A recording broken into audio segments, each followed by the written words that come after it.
अगर आप भी चाहते हैं हमारा गाना और वीडियो सबसे पहले आप तक पहुंचे, तो हमारा YouTube चैनल को सब्सक्राइब करें और बेल का आइकन को दबाना ना भूलें। तो आवाज लगाए वाला हूं मैं रौरेकर ताली भी होवे चाहिए जोरदार चिंता देवी जी के लिए। Thank you. और यहां से चिंता देवी का जुड़ेगा साथ। चिंता देवी यहां से होंगी हमारे साथ उनके गीतों के साथ, उनके गानों के बाद।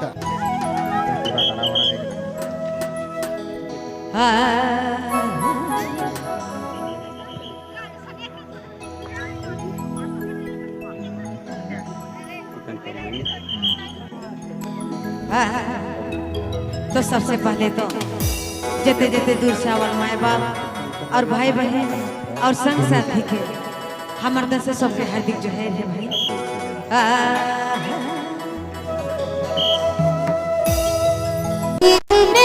से बड़ी जुगे से से भेटाई गेली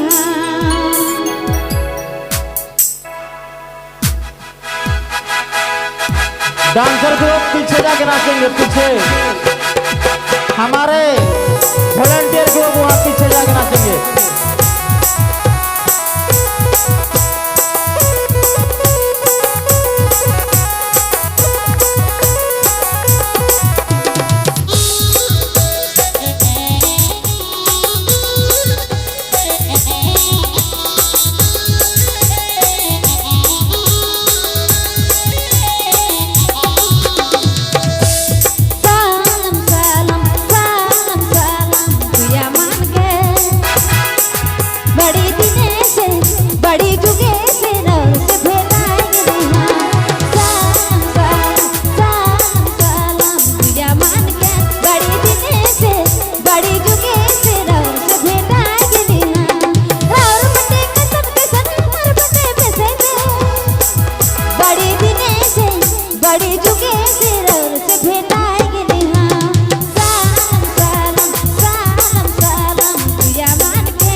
जी हाँ, number 1 downloading centre Bablu mobile बैगमा।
स्वागत है बबलू मोबाइल बैगमा।